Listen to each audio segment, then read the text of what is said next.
చెప్పిన వాళ్ళం కాదు. దాదాపు ఉన్న ఇక్కడ కూర్చున్న సరుకు, ఈ లైవ్లో ఉన్న సరుకు, దాదాపు సరుకులో చాలా భాగం మొహం పగిలిన వాళ్ళే, అస్వీయ అనుభవాల్లో డ్యామేజ్ అయిన వాళ్ళే. ఒకవేళ డ్యామేజ్ కాకుండా ఎవరో చెప్తే తెలుసుకున్నానంటే తర్వాత అయినా సరే నీదేందో నీకు చూపించి ఆ తర్వాత నేను లొంగదీస్తాడు, అందులో డౌట్ లేదు. అలా చెయ్యకపోతే ఎప్పటికీ మనం అన్ని విషయాల్లో మన స్వీయ బలం మీదనే ఆధారపడతాం. మన సొంత జ్ఞానం, సొంత బలం, సొంత తెలివి, సొంత నడిపింపు, సొంత మేధాశక్తి అన్న దాని మీదే.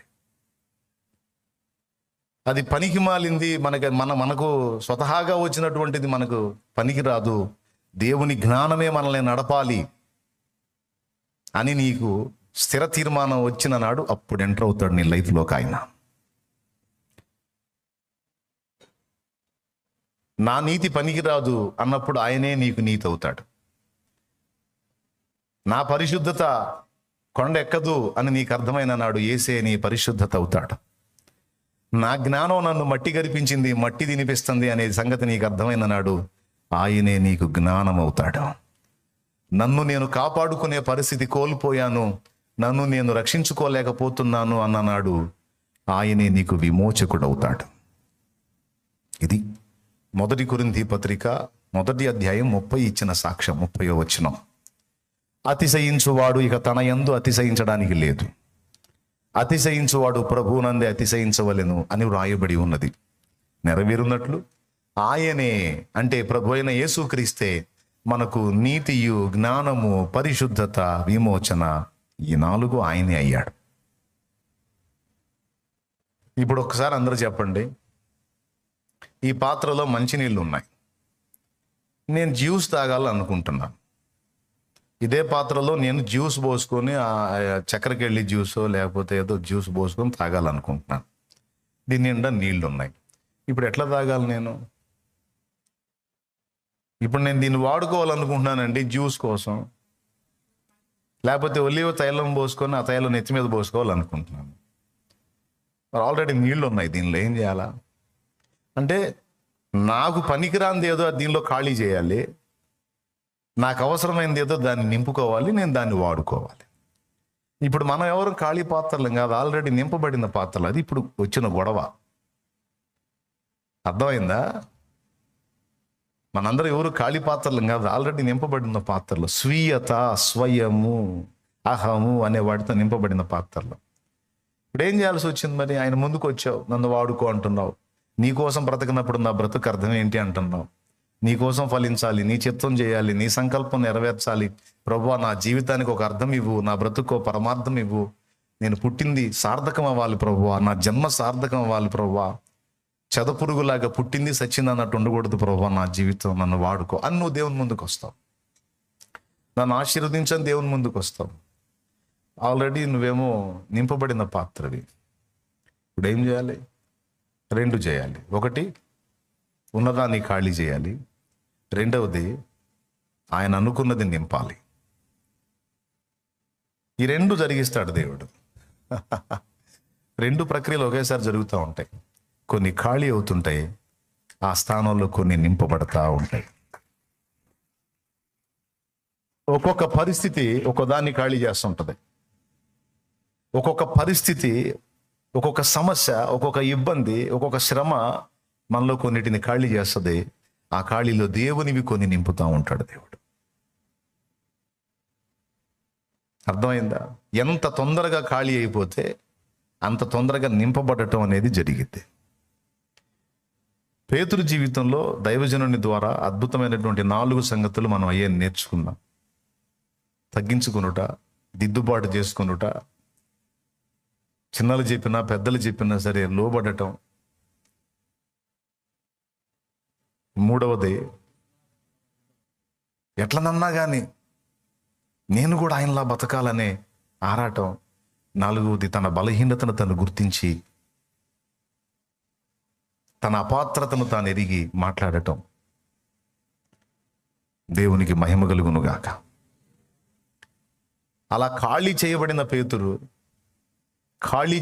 పేతురు దేవుని శక్తితో నింపబడి దేవుని కోసం అద్భుతంగా ఫలించాడు. ఒక్క ఆడపిల్లకు భయపడి క్రీస్తు సాక్ష్యం ఇవ్వలేని పేతురు తలక్రిందుగా సిలువ వేయబడి హతసాక్షి అయ్యాడు. అంత పట్టు పేతురుకు వచ్చింది.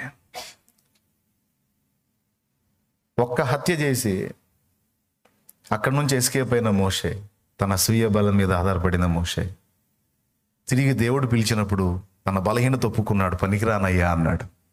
పనికిరాను అన్న మోషే ఒకసారిగా 4 సార్లు చదవండి, అడుగడుగున అడ్డు తగులుతాడు. చివరికి దేవుడే కోప్పడతాడు. నోర్మై పద్దాగలు పనికిరాను అంట.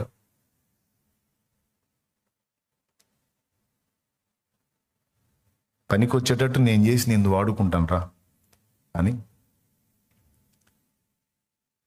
ఐగుప్తు రాజ్యపు రాజునే నీట ముంచేటట్టు చేశాడు. అదే పేతురుని, అదే మోషేని వాడుకొని, పేతురుని వాడుకొనేమో సంఘ నిర్మాణంలో వ్యక్తుల ఆత్మల సంపాదన జరిగించాడు. గొర్రెలను కాయి, గొర్రెలను మేపు అన్నట్టే చేశాడు. గొర్రెలను అప్పగించాడు. మోషేనేమో వినియోగించుకొని ఫరో రాజు గుండెల్లో వణుకు పుట్టించి ఫరోని, అతని సైన్యమును ఎర్ర సముద్రంలో ముంచేశాడు. ఇశ్రాయేలును బయటికి తీసుకొచ్చాడు. ఇట్లా తమ బలహీనతను గుర్తెరిగిన వ్యక్తులని దేవుడు చేతుల్లోకి తీసుకుని తన కార్యాలు జరిగించుకున్నాడు. కొంతమందికి అర్థం కాదు, నాలో ఈ లోపం ఉంది, నాలో ఈ తప్పులు ఉన్నాయి, నాలో ఈ బలహీనతలు ఉన్నాయి, ఇవి దేవుని శక్తికి అడ్డుపడతాయి, దేవుడు తన ప్రభావంతో నన్ను నింపడానికి ఇవి ఆటంకం అవుతాయని కొంతమందికి తెలియదు. అసలు అవి ఉన్నట్టు కూడా తెలియదు. ఈ దరిద్రపు లక్షణాలు నాలో ఉండటం ఏంటి అని నువ్వు అనుకుంటావు, కానీ ఉన్నాయి. అవి ఎట్లా ఉన్నాయంటే తత్వాన్ని బట్టి వచ్చినాయి. తత్వాన్ని బట్టి, రక్తాన్ని బట్టి అవి వచ్చినాయి. ఇప్పుడు నువ్వు ఎదుర్కొన్న కొన్ని పోరాటాల వలన కొన్ని పోయినాయి. ఉన్న వాటిని కూడా తొలగిస్తాడు. తొలగించిన స్థానంలో తన ప్రభావాన్ని నింపుతాడు. ఏది జరిగించినా ఆయన శక్తితో ఆయన చేస్తే తప్ప మన శక్తితో మనం సాధించేదంతా కూడా అంజూరపు ఆకులు మొలకు చుట్టుకున్నట్టు ఉంటుంది. మన శక్తి, మన జ్ఞానం అలాంటి అంజూరపు ఆకులు దేవులాడుకొని కట్టుకున్నారు. ఎన్ని రోజులు ఉంటాయి? అంజూరపు ఆకులు మొలకు కట్టుకుంటే 1 వారం రోజులు వస్తాయా? ఒక్కరోజేగా, మరుసటి రోజుకు పెట్లిపోతాయిగా. అట్లాంటిది మన జ్ఞానం. ఇది మనకు అర్థం కావాలి. అప్పుడు మనం అడుగడుగున దేవుని బలమును ఆశ్రయిస్తాం.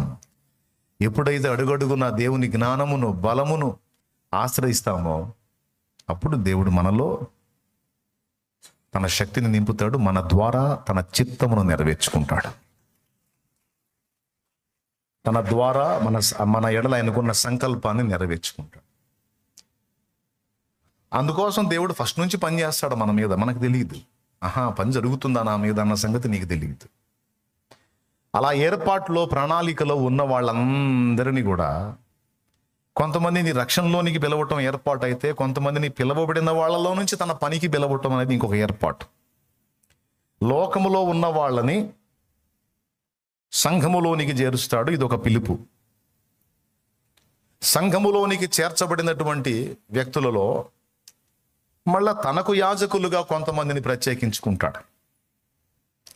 లోకములో నుండి ఇశ్రాయేలును వేరుపరిచాడు. లోకంలో నుంచి ఇశ్రాయేలును వేరుపరిచాడు. ఇప్పుడు ఇశ్రాయేల్లో నుంచి లేవీలను వేరుపరిచాడు తనకు యాజకులుగా ఉండటానికి. వాస్తవంగా ఈరోజు నేను రావాలనుకోలేదు. ఇక్కడ కూర్చున్న వాళ్ళందరూ జాగ్రత్తగా వినండి. దేవుని ఆత్మ ప్రేరణతోనే నేను వచ్చాను. నిజంగా